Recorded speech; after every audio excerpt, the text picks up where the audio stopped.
அன்பு நெஞ்சங்களுக்கு சஞ்சு மாஸ் வ்ளாகோட அன்பான வணக்கம். நம்ம இன்றைக்கி இந்த வீடியோவில் என்ன பார்க்க போகிறோன்னா கோலம் தாங்க.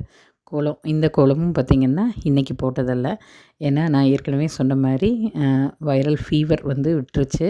ஆனால் இன்னும் காஃப் இருக்குது. ஒரு மாதிரி அந்த காஃப் சிரப்பெல்லாம் குடித்ததுக்கு காலையில் குமிஞ்சு கோலம் போடலாங்கும் போதே நம்மளுக்கு ஒரு மாதிரி எப்படி சொல்கிறது, கிடினஸ் மாதிரி இருக்குது.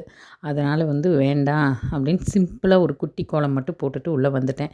அதனால் இது வந்து முதல்லையே இது மாதிரி ஏதாவது ஒரு சிச்சுவேஷன்ஸ் எல்லாம் வரும்போது நம்ம எதுக்கும் யூஸ் பண்ணிக்கலாம்னு ஒரு 2 கோலமோ 3 கோலமோ எடுத்து வச்சேன். அதில் ஒன்று தான் இப்போ ஒரு 2-3 நாளைக்கு முன்னாடி ஒரு கோலம் போட்டிருந்தேன் இல்லையா, அதுவும் இந்த கோலம் இன்னும் ஒரு கோலம், அவ்வளோதாங்க. டைம் கிடைக்கும்போது இது மாதிரி கோலங்கள் எல்லாம் எடுத்து வச்சுக்கிறேன்.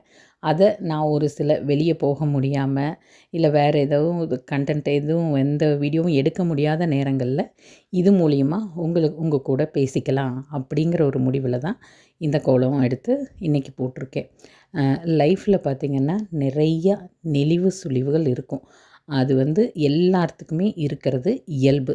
அதை எந்த அளவுக்கு நம்ம ஃபேஸ் பண்ணி அதிலிருந்து நம்ம மீண்டு வர்றோம், நம்ம ஃபேமிலியை அதிலேருந்து மீட் எடுக்கிறோம் அப்படிங்கிறது ஒரு பெரிய விஷயம், பெரிய சேலஞ்சிங்கான விஷயம்.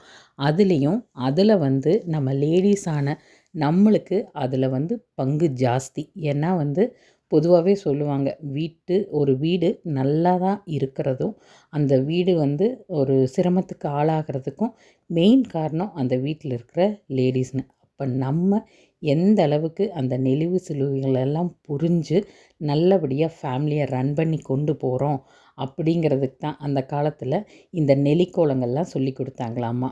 அதாவது குடும்பத்தில் இருக்கிற எல்லா நிலைமைகளையும் நம்ம அனுசரித்து நல்லபடியாக அந்த ஃபேமிலியை கொண்டு போனோம்னா இது மாதிரி அழகான குடும்பமாக ஆயிரும்.